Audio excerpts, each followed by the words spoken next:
if we're happy with that, I'd like to introduce our President for United Nations Association of Australia in Queensland, who is Claire Moore. So welcome, Claire. Would you like to officially open today? Thank you. Thank you, Danelle, and thank you for the chance to join again in this wonderful discussion around urban habitat in South-East Queensland.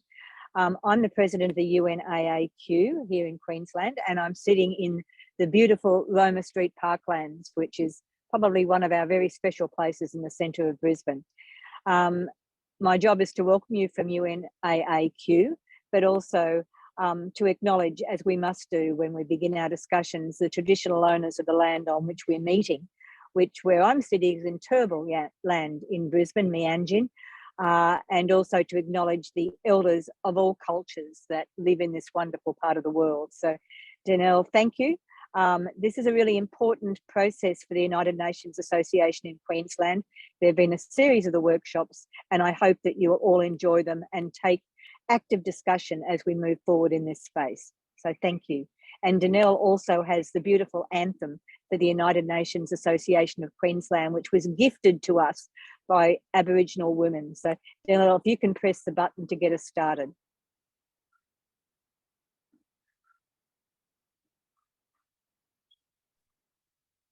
Look up to the land, she is a mother.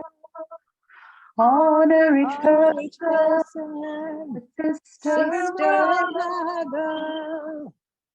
Honor the earth, cherish each other.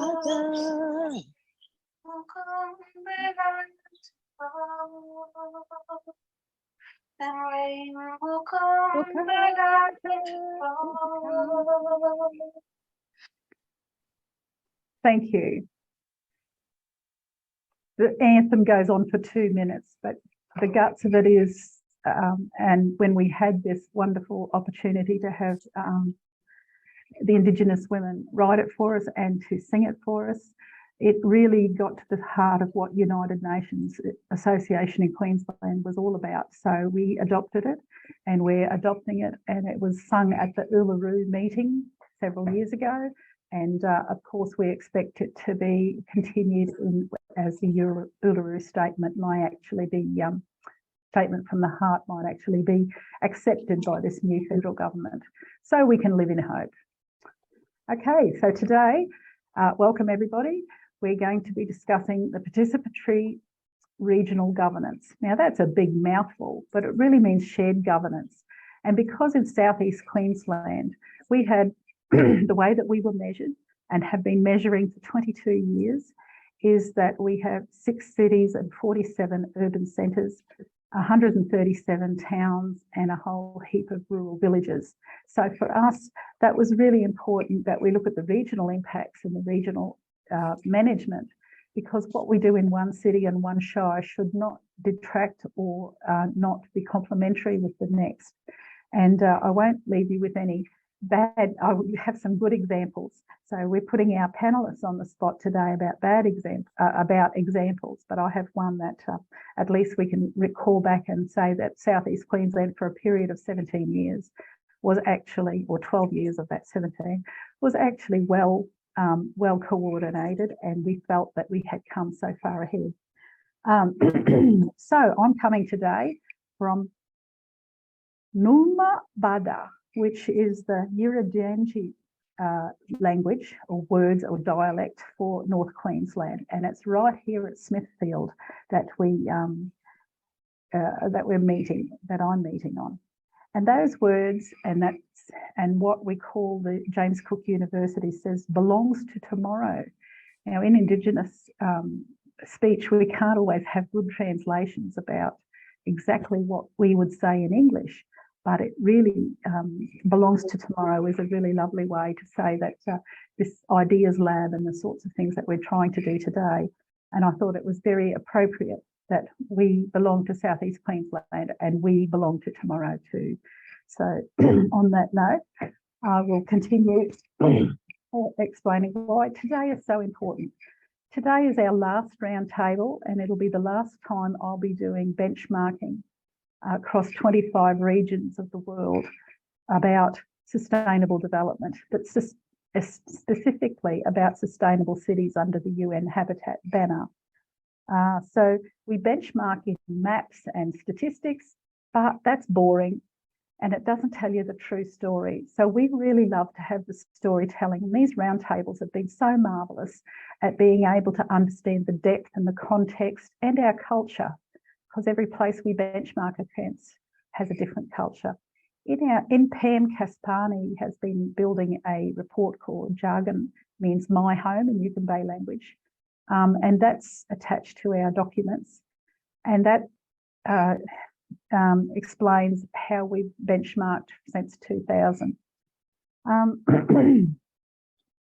This last roundtable is so special because we get to reflect on what we've done and the questions that we've asked and the results that we've had from other speakers since February. So every month since February, we've had roundtables.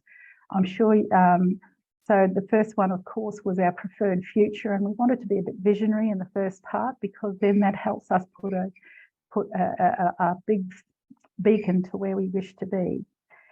The second one was on housing. It's always on housing with UN Habitat issues. It's the biggest issue that we've got around the world. It's the biggest issue for climate and disaster management. It's the biggest issue that's social justice and worse.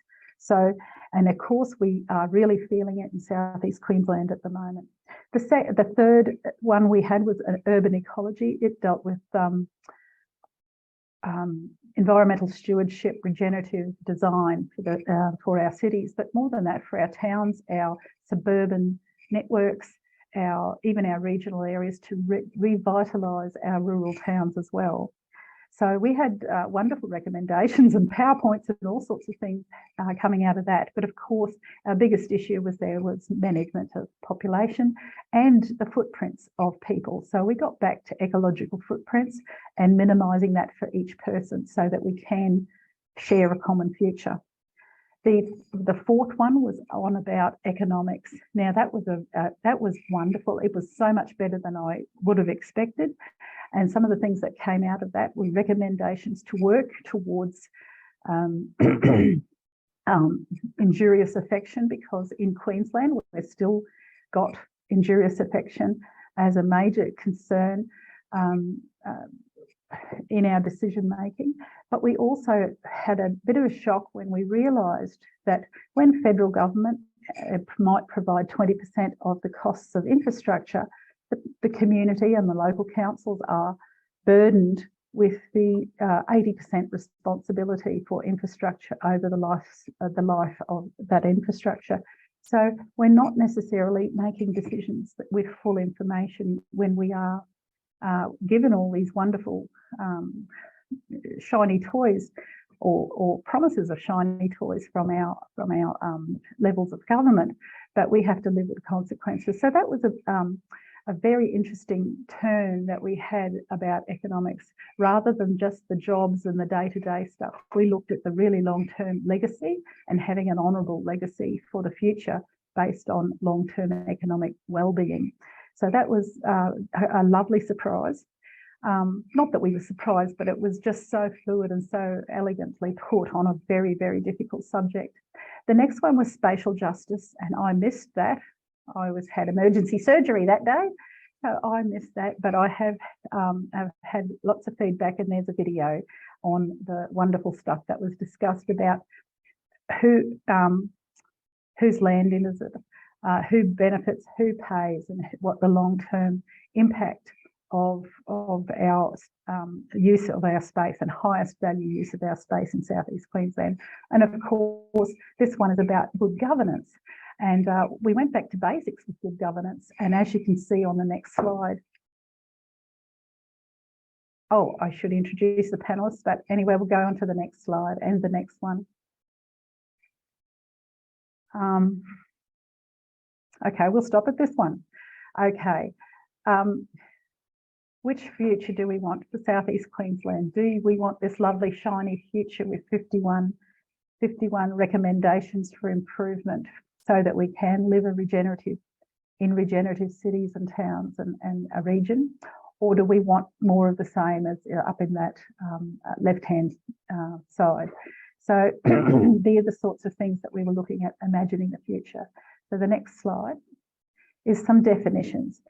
We can't really have a topic called good urban governance unless we use some definitions from really good places. So UN Habitat works on principles, so it built principle-based. Our UN Habitat professionals group, it used to be 8 disciplines. We've now got 21 disciplines who participate in the continuing professional development for UN Habitat. And I think Kerry Doss went across to the World Urban Forum, so he might have more to say there. So everywhere we look, it's all about participation, about negotiation, about having active involvement from residents and from communities of interest.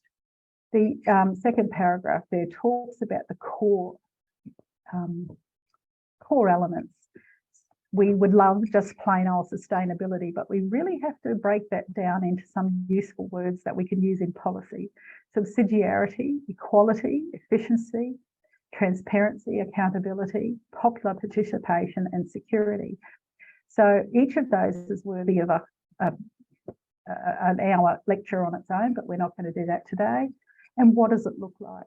Well, we've had quite a bit of backwards and forwards about this next definition there. And it's a principle-based vision. So we've got those principles to start off with. Developing a strategy together, selecting leadership that delivers that strategy. Now, we don't have to have one leadership, we can have lots of leadership and working together, but someone has to be accountable. So we do have to have someone's role or name or budget beside that. Assurances that progress is made, stewardship of the resources in the delivery of whatever good governance looks like. And that could be something that's soft infrastructure, which it is harder to measure, or hard infrastructure, which is, you know, our engineers are experts at that. Accountants might be too. And the guardianship of quality and safety. And this brings in a whole heap of things about who are the beneficiaries, and making sure that any investment that we do have is something honourable and something that lasts and something that benefits all. And probity and transparency. Some of our countries that we work in with are still hillbillies, but, you know, compared to other countries, we might look like hillbillies. But integrity is not at odds with innovation. And we've got these graphs that say that integrity sometimes drives innovation, but also integrity allows us to innovate, because if we've got our fundamentals right about value for money, efficiency, effectiveness, social justice, ecological footprint, ethical outcomes, and principles that we are being, that's on the x-axis. We also have the opportunity for innovation that encompasses all those. It's actually a driver and an enabler for transparency. But now's not the day to talk about that. Okay, in the next slide, please. This is the questions that we've had, which I've already discussed in the previous roundtables. So today is very special because we can pick up the bits out of those previous roundtables and strengthen our resolve on those. And the next slide, please. Who decides? This is where we get back to participation. Sometimes people feel like they are residents and community groups and small businesses, whoever they are, the little people feel like they're not part of the decision making. And we can understand that in some of the decisions that are made. We've been also criticised about that in the way that the city plan or the Olympics plans are going. However, it's not too late for us to ensure that we do have checks and balances in there so that we don't alienate all of our existing residents and our communities right now. So we do need all of these. We need all of these making decisions in our best interest. So there's no, we shouldn't be deleting anybody or minimising the impact of anybody, but we should ensure that we're bringing the people along with us in the really big, difficult decisions. And that's all about having an honourable legacy. Residents will agree to anything if they can understand the long-term why. So next slide, please. The decisions that have been, or that residents have made because of the changes that we've seen in the last few years are quite significant. Those yellow parts that you can see on the screen there, they are where the population has declined, and there's good reasons why there has been decline. We look at the floods and the bushfires and the other risks that we've been managing in those areas. I was quite surprised at Roachdale and that area there. I didn't realise that we had so many yellow bits in those suburbs just there. COVID, of course, has had a major impact on Brisbane City itself, but also other areas. Some of our rural towns are dying. So yes, we can understand that.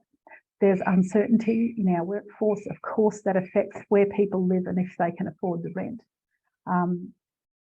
We do rely on our networks and our city as a network of suburbs and urban centres. So we do need to question our roles and make sure that in the long term we're actually meeting it for the young people and the people who are coming through after us, because we shouldn't be deciding for older people. We should be deciding about our emerging populations as well.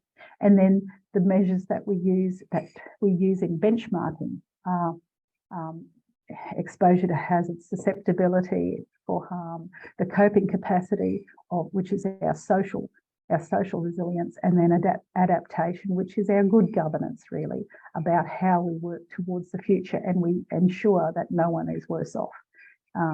So next slide, please. What do we do after today?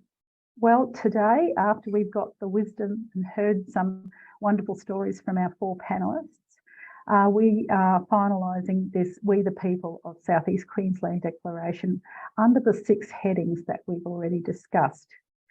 Everyone who's been involved will have the opportunity to scrutinise it, and we will revise that with endorsements.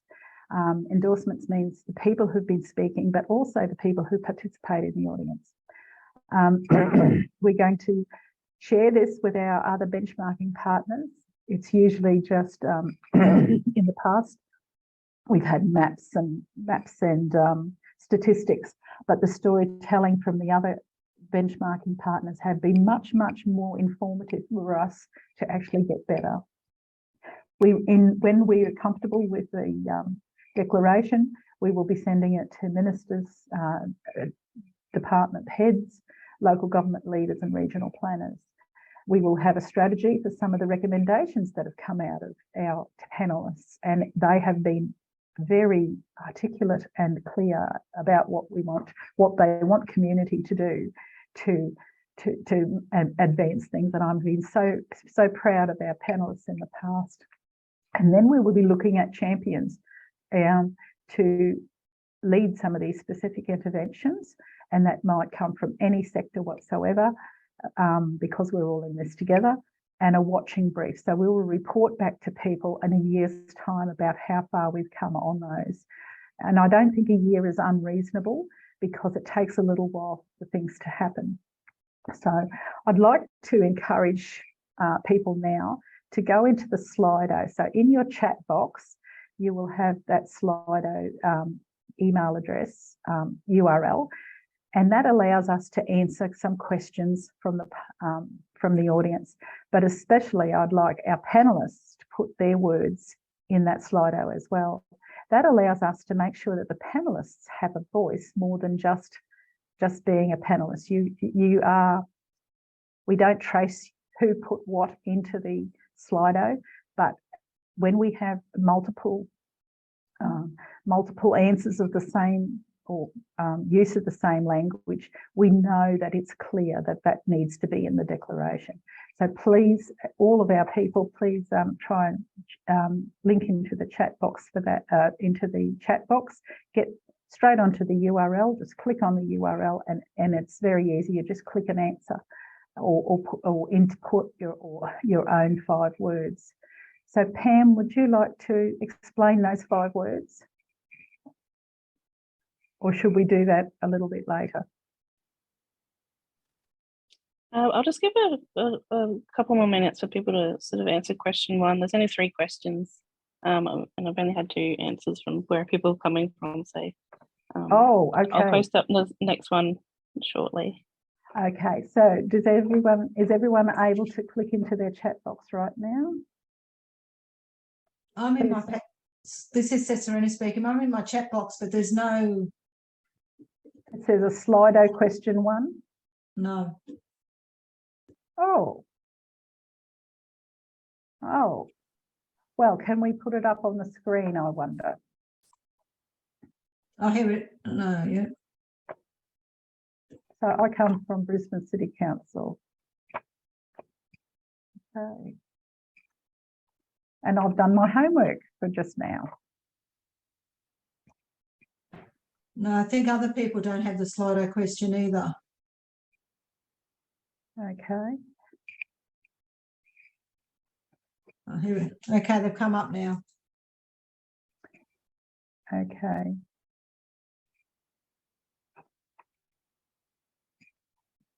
But we've only got 5 people answering. So yes, Pam, I think I agree with you that we need to, oh, I think I've lost you. Oh, here we are.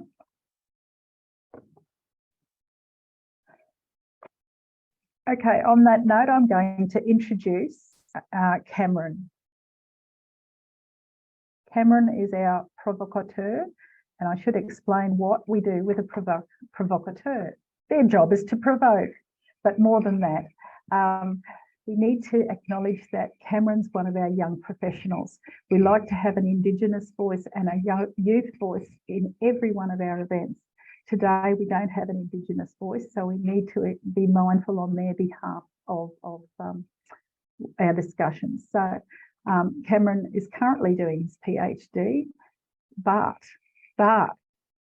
says he was a senior policy officer for the Department of Natural Resources, Mines and Energy, but prior to that he was with Treasury as well when I first met him.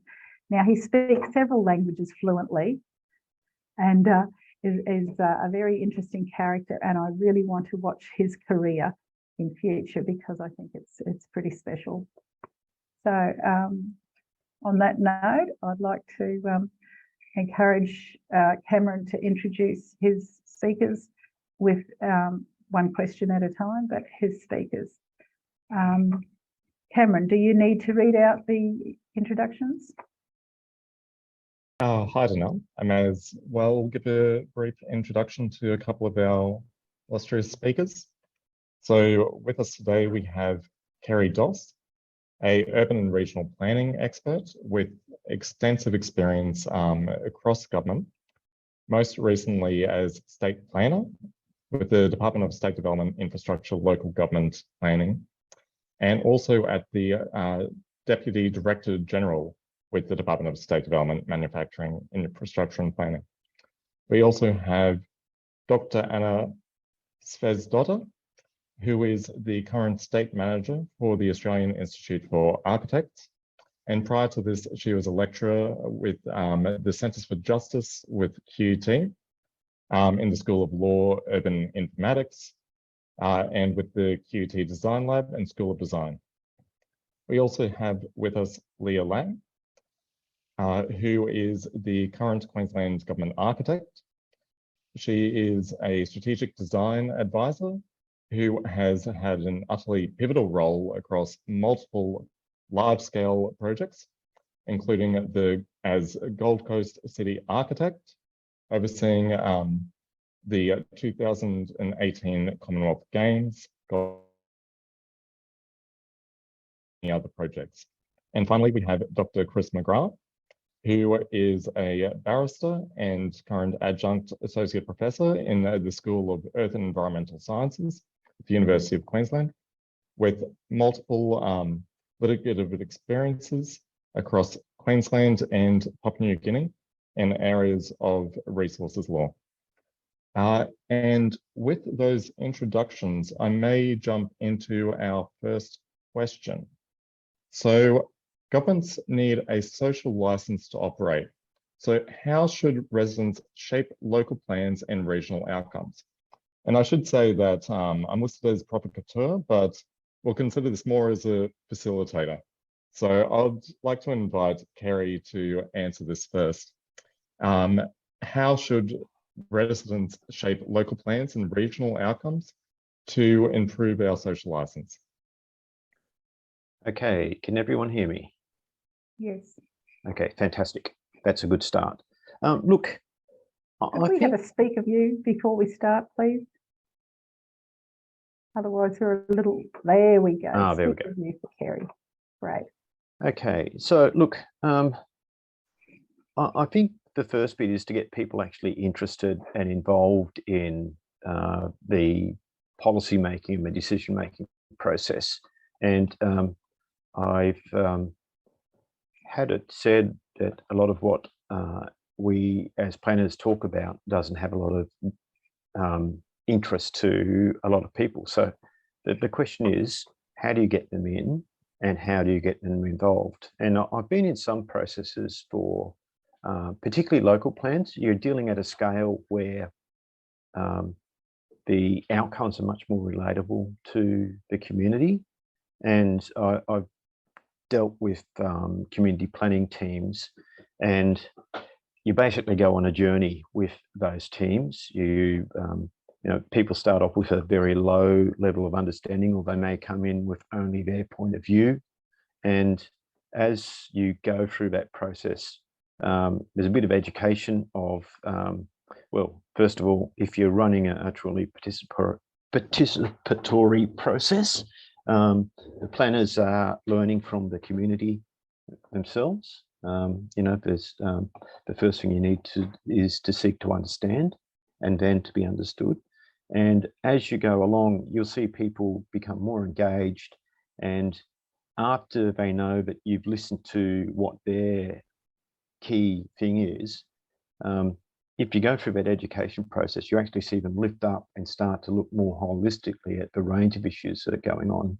And I dealt with one community planning team where the first meeting we had, we were eyed by the community as untrustworthy and not genuine in our approach.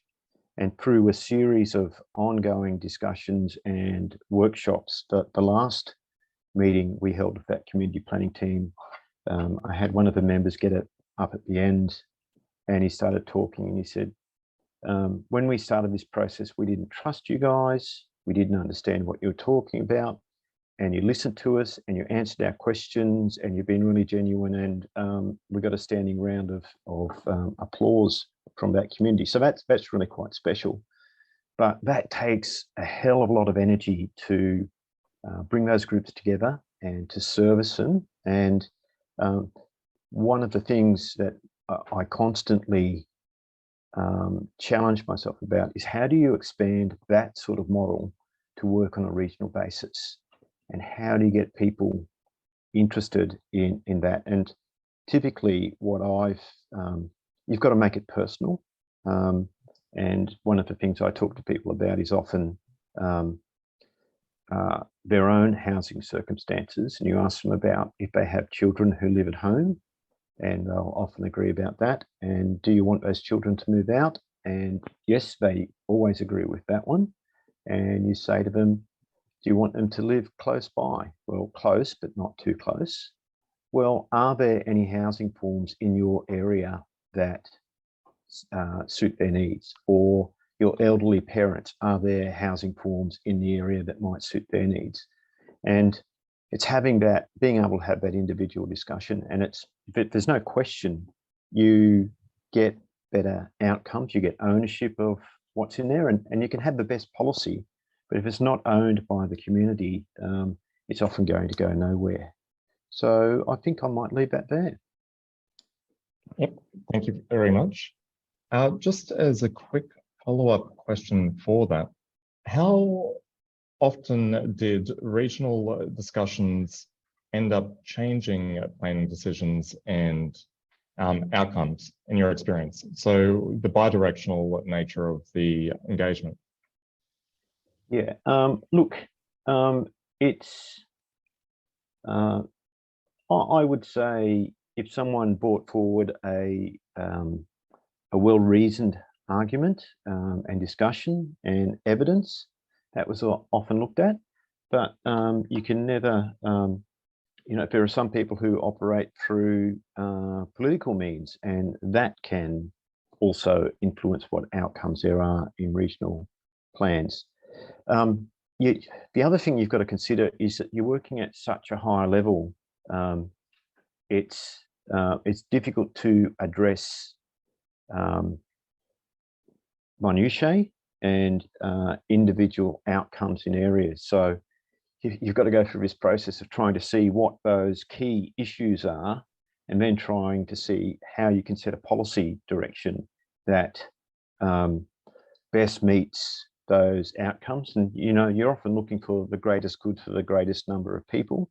And that's not an easy thing to do. But, you know, I would say it's probably 50-50 of all the submissions. You can make a change, but typically a lot of the submissions to a regional plan come down to, a lot of them just come down to an individual interest at a local area. And typical one is, I've got this piece of land and I want it to be included into the urban footprint so that it can be developed. And so you've got to take that issue and escalate that to a higher level and look at a policy outcome around that. Thank you. That's very interesting. Yeah, that's a very interesting perspective on it. So I'll just I'll throw the same question to Anna, and I'll just say to the other speakers to feel free to jump in if you'd like to sort of add a quick point to these questions as well. So Anna, governments need a social license to operate. How should the residents shape the local plans and regional outcomes? Thank you, Cameron. I feel a little bit junior in the room, I'll be honest, but I'll try my best to give my perspective on the question. I think what your follow-up question to Kerry is really interesting, because it very much, you know, it has to do with the agility of the frameworks to adjust to the feedback.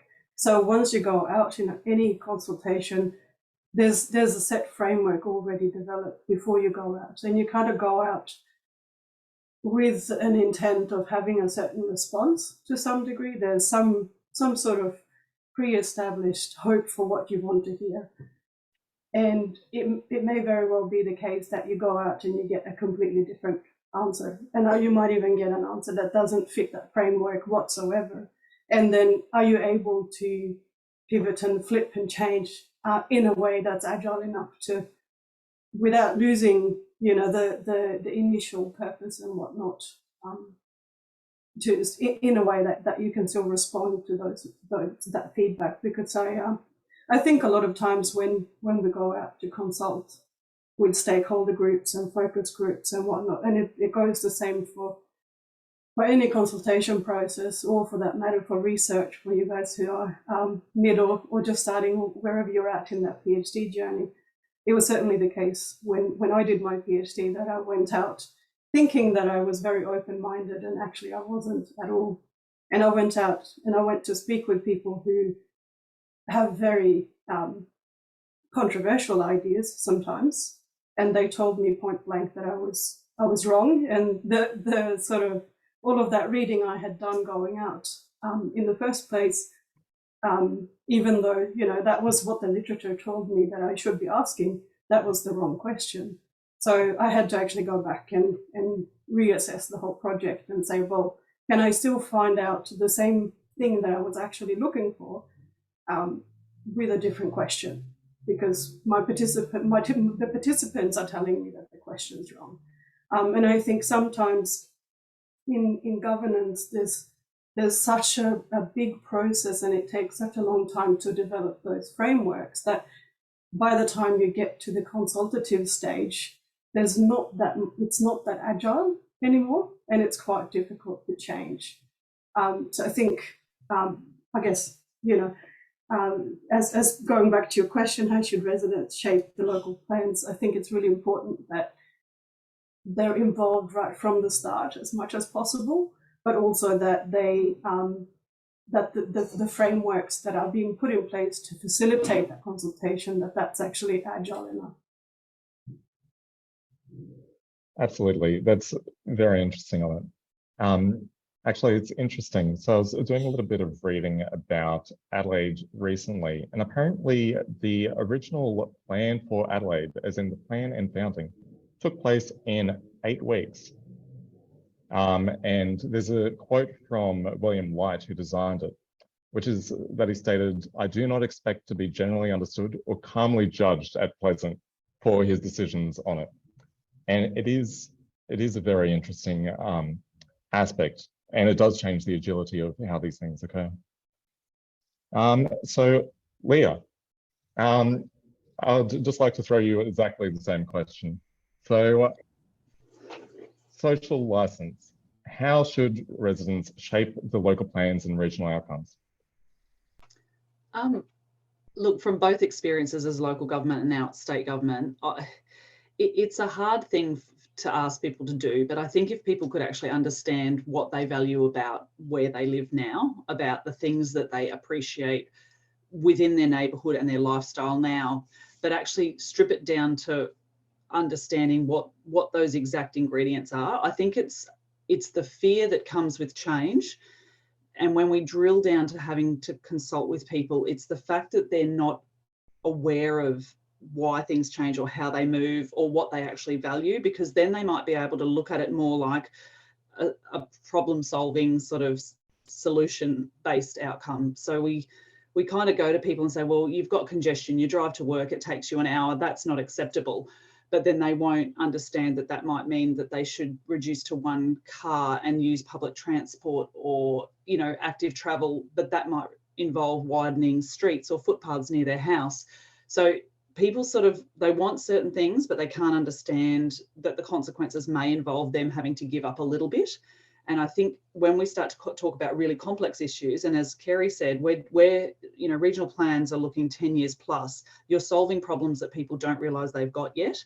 So while people are very comfortable living in their current bubble and they'll put up with a bit, and they've probably already handled a lot of change, I think people don't often look at that journey. If they looked at the timeline of what their neighbourhood did or didn't look like, or what they used to put up with and now that they do, we are quite adaptable beings. And I think we could be a lot more engaged with our environment and how our towns and cities are changing, rather than just being fearful. And we tend to hear that really extremist view about things that we can't have that. Like Kerry said, it's either opportunist about, I've got this and I want the best out of it, or it's like, do not touch anything where I live.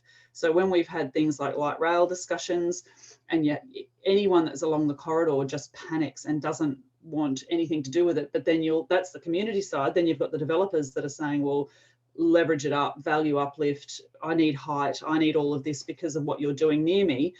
We just really want people to start understanding, if some of these changes happen and they're done well and you engage with us, there's the potential then to do things better, to hear what they want. They want greening, they want walkability, they want public art engagement, they want good quality, different typologies of housing. So as we mentioned, so kids can move out of home and afford to buy something that you can age in place or in your neighbourhood.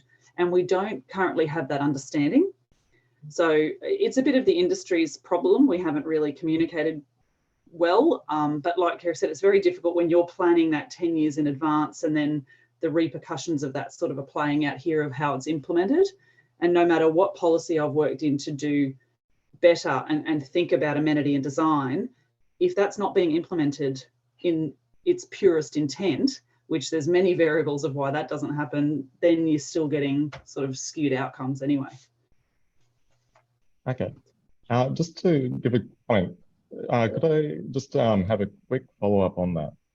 So in terms of planning, there's a lot of information sources which come through that. In fact, there's an overabundance of information, various economic reports, environmental reports, traffic reports. There's various submissions from community groups. There's counter submissions from different community groups.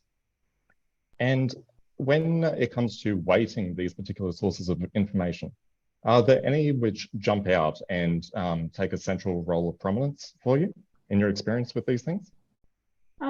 When we had submissions, we had over 1,200 submissions for the last city plan amendment package that we put through, and we answered all of them. There was quite significant reductions in height in growth areas based on visual impact and shadowing. So people had done some really good research in that space.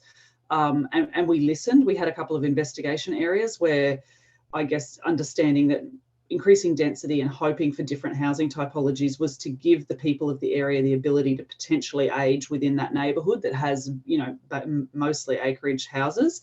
There was complete pushback from that they were clearly not ready for it at that point. So that was shelved and the community was listened to, and that investigation area was put on hold for another decade to wait for that discussion to be tabled again. So I think it's when the arguments are valid and they really have, you know, they can put forward a point that is not compromising multiple other people, but is quite a combined voice that makes sense within that area.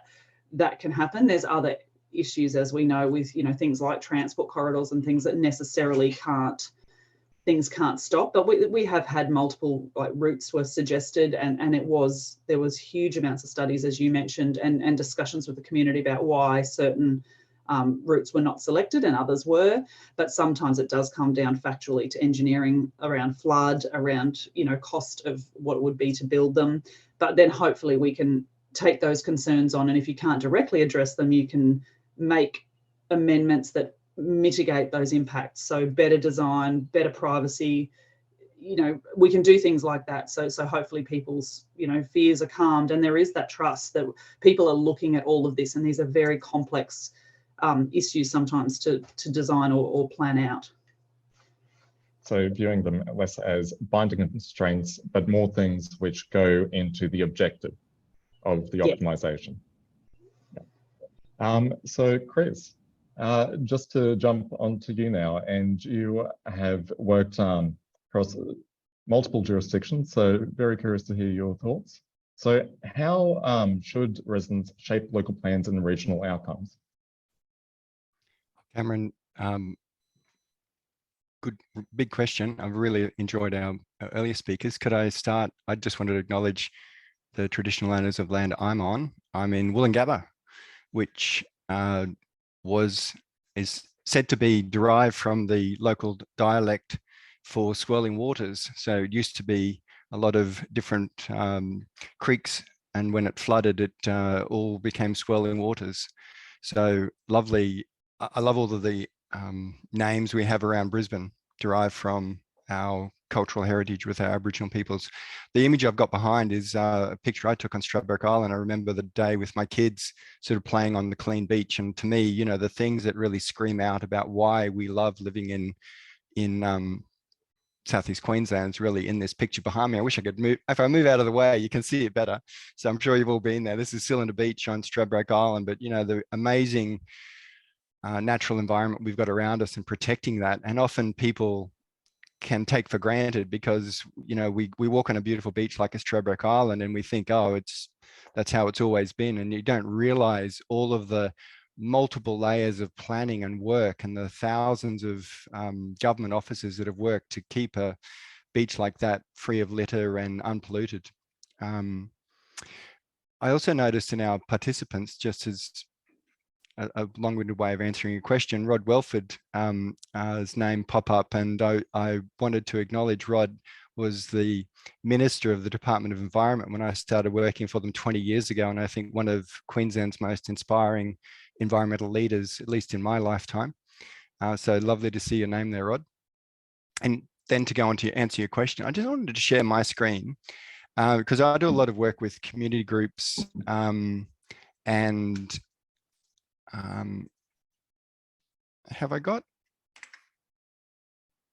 an image there of Wangari Muti-Matha? Has that popped up in your screen? I worked with her about 10 years ago before she died. Oh yeah, just an amazing, amazing leader. But Frightening. Oh, I love this quote from her. So she was a Kenyan Nobel Peace Laureate, did a huge amount of work for her community, particularly in revegetation. And I love this quote from her: you cannot protect the environment unless you empower people, you inform them, and you help them understand that these resources are their own and that they must protect them. And I think that word empowerment is, to me, the key element of bringing the community into regional planning and making their voices heard.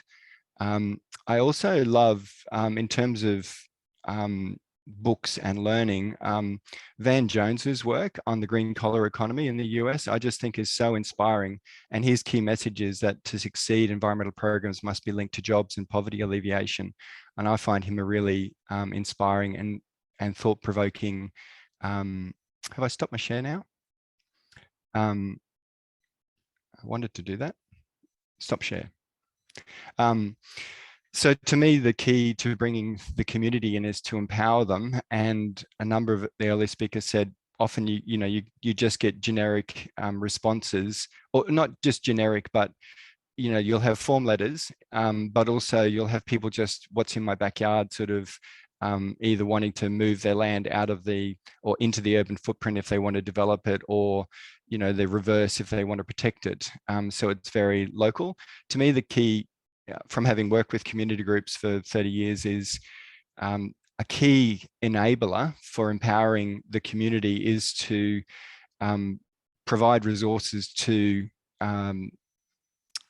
community groups, as well as community legal centres like the Environmental Defenders Office, because any government funding that goes to them is actually a huge, there's a huge multiplier effect, in that they run on the smell of the oily rag, most of those community groups, and the amount of professional support that they can give to the community and help people understand from their perspective, and also advise them, because that's a key thing that the community often lacks in terms of empowering them, is that, sure, you get, the land lease, the massive big development sector come in with, 100 full-time staff, PhDs, senior managers with 30 years, 40 years experience, and the skills and expertise, and, that have been buying up land for decades and, planning well ahead where they think places are moving to, who can give massive amounts of information in terms of developing plans at a really high level, but have spent millions of dollars to do that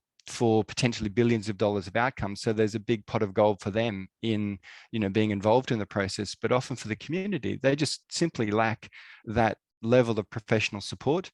And you can't get that often from, even going to your local government, or say the Department of Planning, whatever it's called at the time.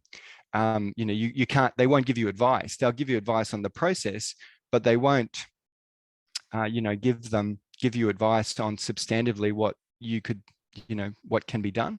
So things like even small amounts of funding, like, a $2,000 grants that can be given to community groups, to engage planners, those sorts of things can go a long way to empowering the community for, better regional planning. Very interesting. So just a quick follow-up for you. Have you noticed any differences in terms of the decision-making across Queensland and your work in the PNG in terms of participatory decision-making?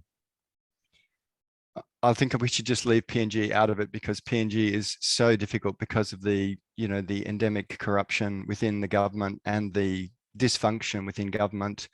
It's a very, very sad. I mean, there's so many inspiring things about the community there, and it's an amazing country. But I think one of the greatest things that we have in Australia is, functioning governments that, that generally, just the completely different world where, if you see corruption or you see someone being robbed, that you can go to the police and expect that they will act in your best interests and, support you. When you go to countries where you can't go to the police, because it might be the police that are actually carrying out the, supporting the illegal loggers that are coming onto your land, it is just a completely such, the value that we've got in Queensland with functioning governments is so immense. So in terms of Queensland, I mean, we're talking about regional planning, but obviously one of the massive changes we've had in the last 20 years has been actually the regional planning process. And we know that that was largely driven by the community outrage and the Courier Mail, and there was about 2004, 2005, when it looked like Gold Coast and Brisbane and Sunshine Coast were all going to merge into one big 200-kilometre sort of long urban sort of sprawl. And that then led to the urban footprint and that big drive. I mean, that's been just such a, while we can look to ways to improve regional planning, I mean, when the first Integrated Planning Act came in 1997 and didn't have a regional planning layer in it, we just had local plans.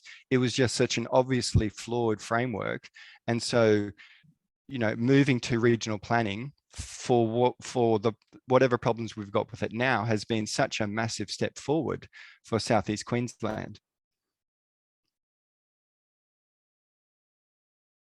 I'll hold my answer there. Thank you very much, Chris. So we might jump onto the second question now. And so we might swap around the order a little bit and start with Anna. So do you have any personal examples where participatory decision-making accelerated desirable outcomes? And how can we embed such practice?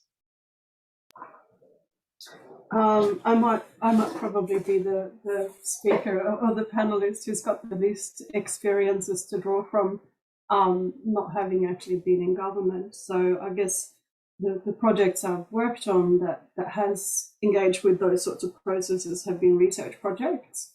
One of which I think when you sent through this question earlier, I thought that might be the meaningful project to share, was a project to develop this little art piece, which was an interpretation of a painting for blind people. And it was a really interesting little project to work on. It was a huge, I'm saying a little project because everyone just had like a little piece really of it. I ended up actually designing and creating the virtual and 3D printed model. But it was based on a lot of consultative workshops with a number of stakeholders, including the artist, including the blind community, including a number of researchers and quite a large group of people, if you were to go through the list to look at everyone who actually was involved. And I think one of the things there was that it took a really long time. So it was a really time-consuming project that in the end resulted in this little art display, effectively. But I think it was an experience in my mind that exemplified a really good participatory process that had a really successful outcome, because as the person sitting there designing this piece, there's just no way for me to know how a blind person would experience a art piece, which is quite a cognitively interesting thing to think about. And I remember sitting there drawing and feeling the table and feeling pieces of stuff that I had on the table and thinking, how does this vision that I'm looking at of this painting, how would that feel if I'm feeling it with my hands? And I think that was it's not necessarily a governance related thing, but it's more of a process related example, I suppose.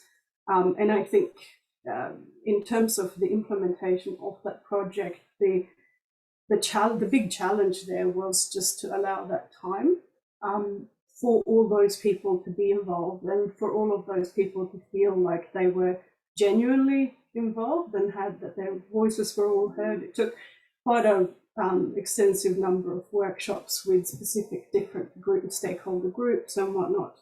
And in the end, the result was this report and this brief for me as the designer of the physical artifact to actually produce something that then was very successful and has since then won awards and whatnot. So I guess, you know, ultimately, there's no way I could have had that knowledge if the process had not been that it actually harnessed those inputs of the participants really successfully. Oh, that is fantastic. And as you've described it, it seems like a microcosm or a syndosh of the wider planning processes that go through. It's like a tree representing the forest. It's great. Yes. Yeah.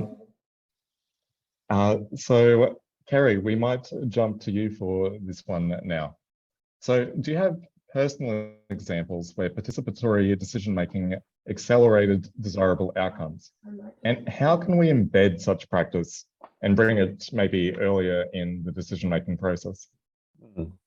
Yeah, look, it's a good question. I would say to actually go fast, you've got to go slow. You've got to start. It's a process of change management, and you know, if you go in and you've got a policy and you want to go from 0 to 100 miles an hour with a policy, you'll often have a problem with that. But if you go in and you explain the reasons behind that, if you give that education process, and that all takes time, you will end up with some better policy outcomes. Even to the point, you know, I did a talk to a planner session once where someone came along and they weren't happy with when they arrived. And as they walked out, one of the people who was doing the concierge role said, did you find out what you needed to know? And the person said, I'm still not happy, but at least I understand. And that was a huge change to have them come in and them look at it and understand why certain decisions, which weren't in their favour, why they had been made. So that's pretty important to do that. You know, not everyone wins in planning outcomes. There will always be winners and losers, but if people can understand that, that's pretty important. Look, in terms of embedding such practice, one of the things that I see missing in planning courses a lot, that they work on public consultation, and that's been really good to see public consultation for planning improve out of sight across my career. When I first started doing planning 20 years ago, public consultation consisted of putting a very legalistic looking advert in the classifieds of the local newspaper and leaving a copy of the draft document on the display counter. Thank goodness we've come a long way from those times, and it's about trying to have that conversation from the earliest stage of the process. And I think universities planning courses need to think more about that change management process, because if you think about it, planning is all about change. It's about taking us from the current state to a future state, and it's about getting people ready to respond to that. And I think recently with the federal election, we saw that the community had moved much further ahead with a desire for things to happen about climate change than the incumbent government of the day. And so we've got, you can see, and it's fantastic to see, you can see there's a groundswell in the electorate about, you know, them wanting all levels of government to do something about climate change. So that's, you know, big tick. I'm happy about that. But it will become really interesting when we see the trade-offs that have to be made to, and there will have to be trade-offs.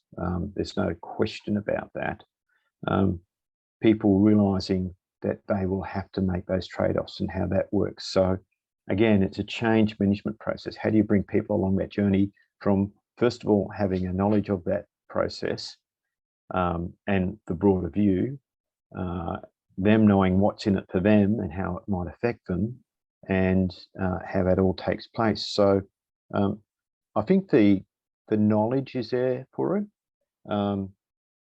I think process has gotten better about trying to get that whole range of viewpoints on policy development. And I think if you see my comment, we tend to do consultation as an event or as a part of the process. It really needs, you know, for things like South-East Queensland and growth, that needs to be an ongoing conversation, not just a peak in that opportunity when you're doing a review of the regional plan. You need to have that information out there for people and have it as part of their day-to-day discussions and knowledge. Might leave that there, Cameron. Just to quickly follow up on that. So you gave the example of climate change as one example where community expectations had diverged somewhat from the planning process and the objectives undertaken by government. Are there any other major planning issues that you see there being a little bit of a divergence between a particular community's desires and where departmental or government views may be? Look, I'm seeing across the board a real reticence to embrace change in terms of alternate housing forms. If you, the amount of feedback I've seen about people who actually don't want to see change in their communities. I know Sunshine Coast Council ran a consultation effort on, they're looking at mass transit options in their coastal region. And to their credit, they did a lot of discussion and they were out there in the community, but there was quite a bit of a backlash. And what I'm seeing is a lot of local governments not wanting to have the discussion about what change needs to happen, just trying to, you know, trying to have policies where they're not causing controversy. And that's right at this present time. We know housing affordability and homelessness are really significant issues for the region. And one of the ways in which I think we can deal with that is to have different housing forms. But right at the present time, there's a lot of inertia about allowing different housing forms in areas. And a lot of that comes down to people having concerns about what that might mean for them and what changes it might make in their neighbourhood. Change is a scary thing, and people often don't want to think about what they might need in 20 years time or 30 years time when they can't walk upstairs, and that's not a really something people want to think about, their change in lifestyle and change in needs. And so you've got to have that continual conversation. Oh, thank you. That's a very interesting perspective on it. And I fully agree that there's that perception of the not in my backyard, which comes up every time these big policy discussions get raised. Leah, just to bring up the same question. So do you have any personal examples where the participatory decision-making accelerated desirable outcomes? And how could this be better embedded? Look, I always think it's better to demonstrate. I'd like to actually just highlight that Jade Bevington online has put a really good comment up about where they have done some good local planning. We've had some good experiences doing precinctual master planning, where we get the, as Kira was mentioning, it's sort of that change readiness. We can take people on that journey. They understand the location and the requirements and the benefits within a space that's within the scale that people can sort of understand and are familiar with, a location that they know, as well as the time to take them on that journey and discuss the changes, and the fact that it won't happen immediately, sort of overnight. There is that ability for that change to be staged, and people seem to be quite comfortable with that. But we still get pushback, as Kerry's noted, about the word density. I try not to use, but offering different housing typologies, and then the question will come around to whether they are renters or whether they're social housing tenants. And it is still quite disappointing that misunderstanding of who those people would be, that renting does not mean that they do not care about where they live or the quality of their home. There's still a lot of urban myths surrounding that are also hard, that you have to sort of slowly keep that conversation going with, and getting people just to look outside, I guess, their own fence and realize that we've got to commit to sort of housing everybody. That is a UN requirement, and we can't do that with everyone living in single detached houses and driving, you know, 2 or 3 cars as they see fit. So it is taking people on the journey. It is educating them to understand that we've got finite resources. We have a climate change problem at the moment, so resilience of how we build. So I guess some examples would be, yeah, we've definitely done procedural work that's been quite good, because people can see, as Kerry mentioned, the trade-offs. The good, you get a few more houses, but you'll get better parks, you'll get, you know, maybe a men's shed or some better retail. The quality of the streets will improve, so your kids can bike to school, and we make sure that they're all shaded, all of those paths. And they really liked that sort of analysis of almost curating these good solutions. The other one has been the Density Done Well competition, where we went out, so the state government went out to the private sector and said, we want a competition for different types of housing, for social housing, push boundaries, be bold, take unutilised spaces down the side of homes. And there were hundreds of entries, and we had a top 20 that were really exceptional, and they are now being demonstrated and built across Queensland. And at least 2 have been built on the Gold Coast. There's about 4 in Brisbane and 2 on the Sunshine Coast. And because we're seeing them built and we're getting videos of them, they're in Brisbane and Gold Coast open house programs. I've sent videos to ministers.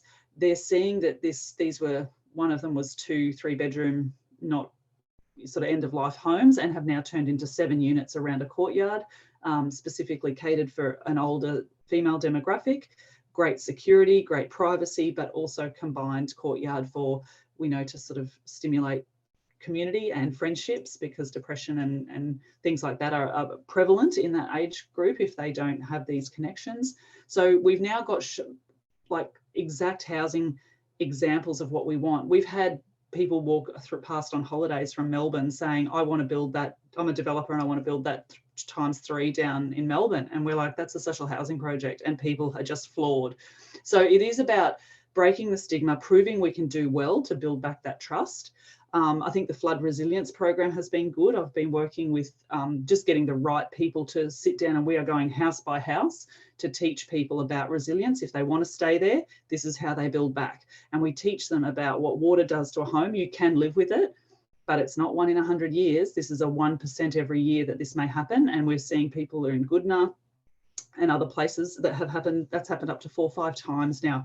So we're teaching them about removing all the cavities out of their homes, and that they can live safely here. If they don't, we lift, and if they want to move, then it's looked at a buyback. So we have these climatic issues that are becoming more prevalent, so people can't ignore them. People were very happy to say, oh, I lived through the 74 floods, this is just a one-off. It's not, and we're building potentially in the wrong areas, as we know. So in some places we'll have to look at that from a more macro scale. But I'm hoping that people are starting to get a little bit more, as I mentioned before, look at what you love, look at how you live. But we are in a place that, you know, the earth is changing. We have finite resources. We can't keep living in these, you know, the second biggest homes in the globe. That's just not going to keep happening. So we need to just start thinking, what does that look like? And can we share a bit more and be a bit more generous of spirit, and a different way of how we do things? I think as we are shifting, I think people are getting used to that idea and probably embracing it, but there's just not a lot of great examples. So the more we do, the easier people will come on board, I guess. Thank you very much. Just a quick follow-up. So those that lose from a policy tend to be very loud, and those that stand to gain are often more dispersed and softer. How can politicians bite the bullet and make some of the changes and accept a little bit of potentially the flack to get a good social outcome? That's a hard one. Like I said, I think they feel really proud. Like, I know the ministers that have been involved in this Density Done Well, you know, recently one of them just picked up the highest award for the Queensland Architects Awards, and that's only happened twice in the 30 years of the awards program, is where a social housing project picked up the highest level award for architectural design. So I think they're very proud when something goes really well, but remember they're on a 4-year cycle and they can't do anything if they're not reappointed. So it's hard to say we're running a marathon with some of this stuff, but they're in it for the sprint, and you've got to get them committed to making those big, bold calls, which, you know, you can sort of imagine when the community and especially the media are so volatile about the small things, it's very hard to commit to those really long-term decisions. Yeah, absolutely. So Chris, just to ask the same question again. So do you have any personal experiences where participatory decision-making has accelerated desirable outcomes? And how can or should this be embedded? Cameron, I'm just going to share my screen again for my Go for it. story. Do you have on your screen now jump forward a little bit too far? So the story I wanted to tell of a current example of participatory decision-making involves a project to extract groundwater in Springbrook, which most people know is inland from the Gold Coast. It's a fantastic area. So hour south of Brisbane, go up into the Gold Coast hinterland, Springbrook Plateau with amazing rainforests. And this project involves a proposal to extract groundwater from right up at the back of Springbrook on Repeater Station Road. I've circled the property there. And essentially the proposal is drill down, the landowner's already drilled 10 bores on the site, and they're seeking a material change of use for commercial groundwater extraction for 16 megalitres a year to then be taken down the hill, trucked down the hill to be used for bottled water in different industries in the Gold Coast. So I'm acting for the Australian Rainforest Conservation Society, Isla Quito, Keith Scott, that many of you will know. Fantastic icons in Australian conservation and Queensland particularly. I think Isla Rod was twice Queenslander of the Year, amazing Queenslander. So they have been working in the Springbrook area. They actually live just opposite the site now because they wanted to work so much on Springbrook that they moved there. But this site is surrounded by World Heritage areas. So the planning context is internationally recognized as having outstanding universal value. The highest level of heritage recognition we have globally. And this site is within hundreds of meters of World Heritage areas, going down to local government level. So Gold Coast City Council has got a whole range of different planning layers in the Gold Coast City Plan for habitat, corridor, whole range of different protections of it.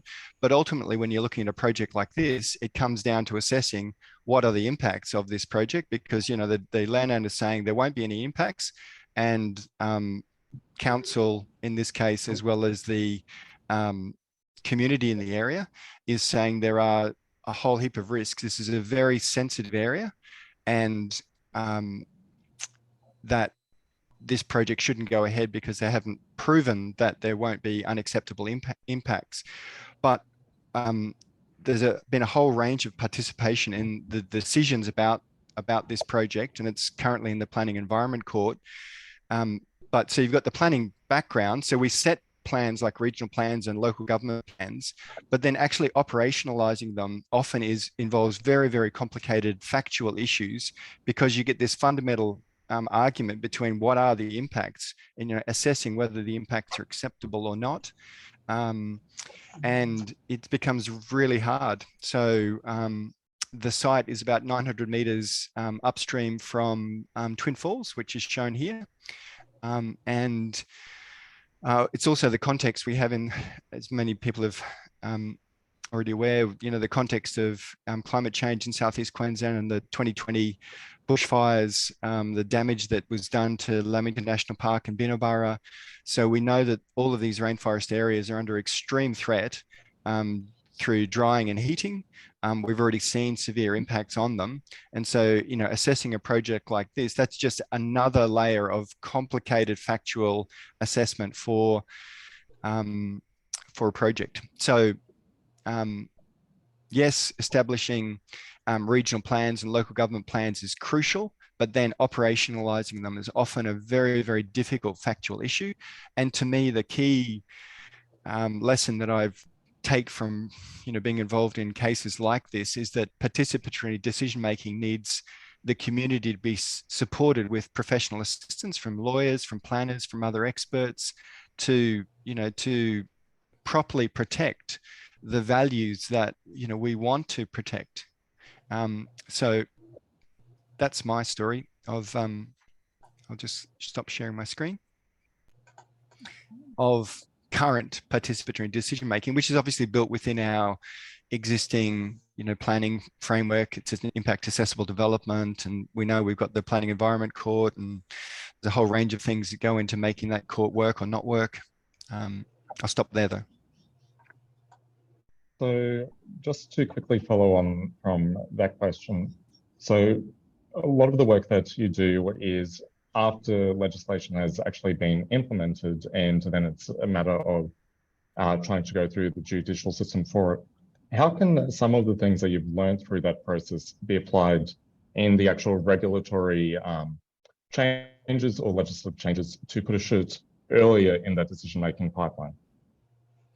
Great question. And I would just rewind that question a little bit, because to protect an area like this and these values, there's the multiple layers and multiple levels of decision making that have protected the area all the way from the Australian and government support for listing what is now the Gondwana rainforests of Australia, and then the recognition by the World Heritage Committee that this area is of outstanding universal value, then coming down to state governments, largely protecting these areas within national parks. And then along this ridgeline, actually, Isla and the state government, when in the 90s, Rob probably was involved in the sorts of decisions around trying to buy back this whole ridgeline to then include it in the World Heritage Area.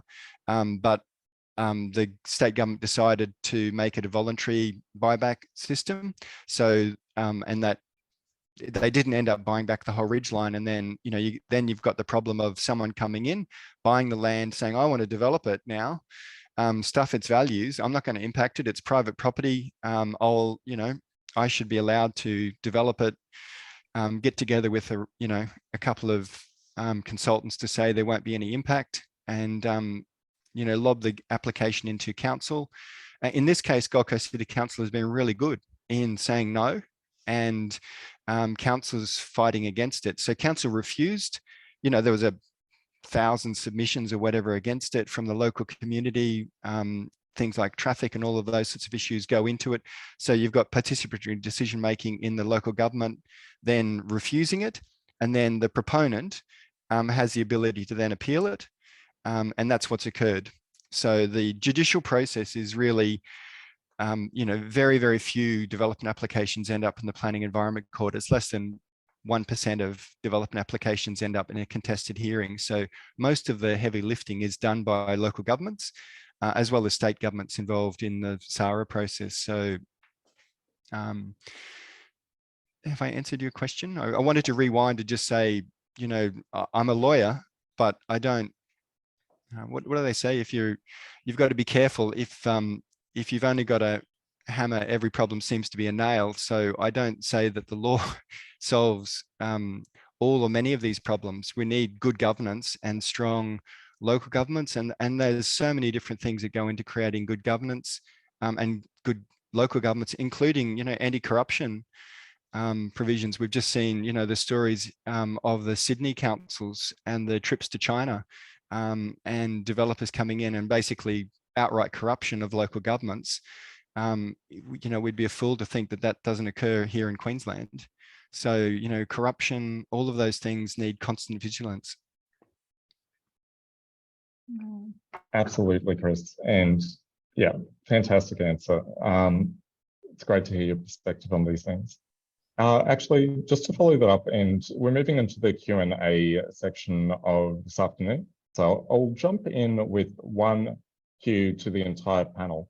And it's around the last thing that you mentioned, which is how, so with strategic political incentives, this obviously weighs quite heavily on ministerial decision-making.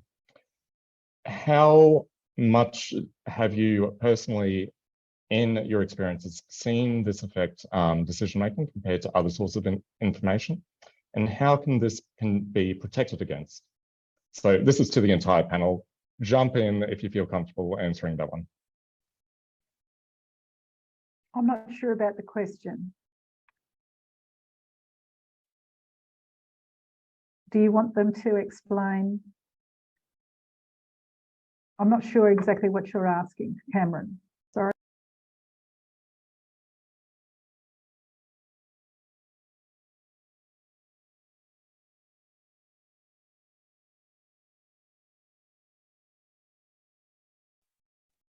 Have we lost Cameron? I there he think is. I've just come back. So it was more, so if we look at issues such as parking gate and all of the other issues where political decision-making can be said to have influenced planning decisions, how can this be protected against, and how large of an issue has it been through your respective careers?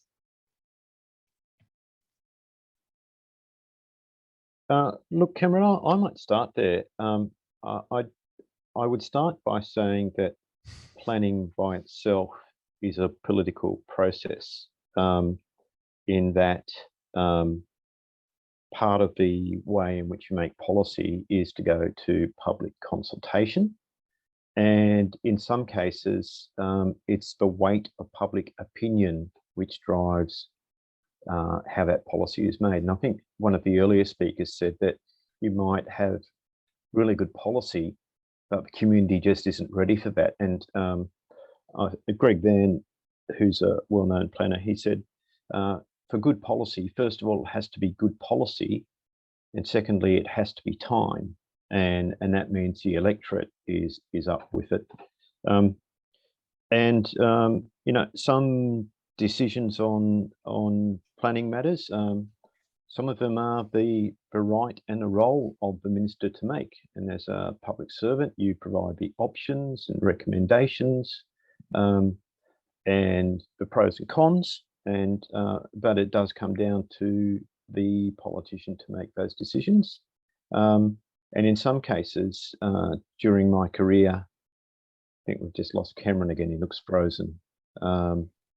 During my career, I've been, when I've looked at decisions which have been, and I've made them objectively, I thought I've done it in accordance with all the rules, but God, that's a bad decision. And I've been really grateful for politicians to step in sometimes and say, yes, I know you followed all the rules, but it's still a bad decision. I'm going to change that. So, you know, sometimes that's a good thing as well.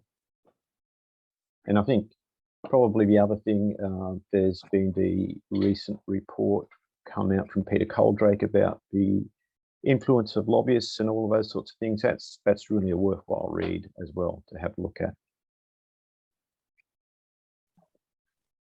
Yeah, Yeah. it's Okay. I'll go, Anna. No? Sorry. All right. I'll follow on from Kerry. I completely agree.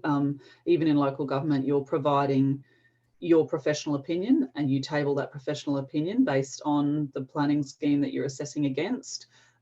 We provide professional and technical advice to the councillors, but the councillors are representatives of the people. They're voted in their divisions for the people to represent them within their division.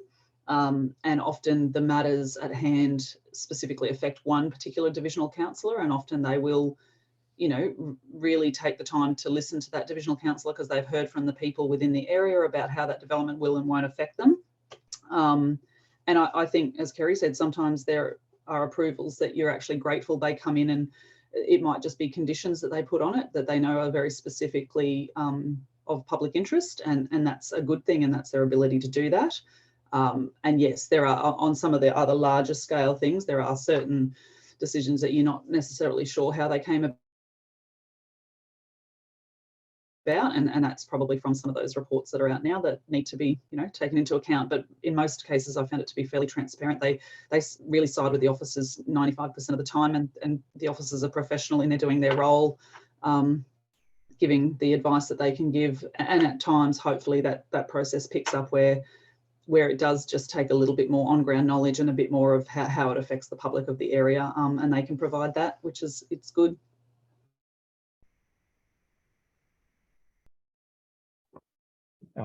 Thank you to both Leah and Kerry.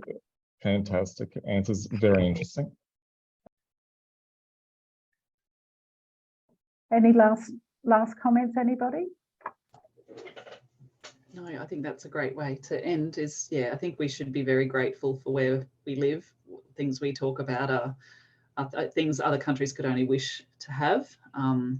Yeah, I think we live in a great place. We just want to make sure we don't ruin that, and we're responsible so we can allow other people to get to the level where we have. Yeah. Okay. Thanks for the invitation, guys. Oh, look, thank you. Thank you so much to our panelists. Thank you to, I have to reward all of our panelists.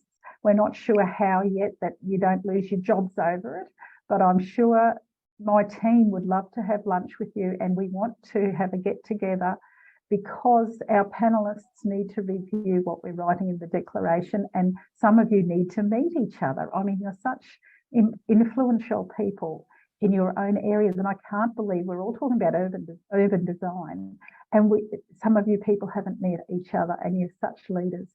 So on that note, I want to thank our technical team, less one, we haven't got Elizabeth today, Pam Caspani and Ritva, and Claire Moore has already left us, I think, and definitely our panelists and Cameron. So Kerry Doss, Leah Lang, Anna Sven's daughter, I will get it right one day, for Anna, and of course Chris McGrath, who's quite a bit of a hero for several generations of students and community groups. Thank you everybody in our audience for participating, and I'll be very pleased to send you the draft. It's going to be a short draft declaration with lots of working papers underneath it. So thank you. This is the last, and we'll be sharing the benchmarking across our 25 regions across the world when it's in a format that's easy to digest. So on that note, good night all, and thank you.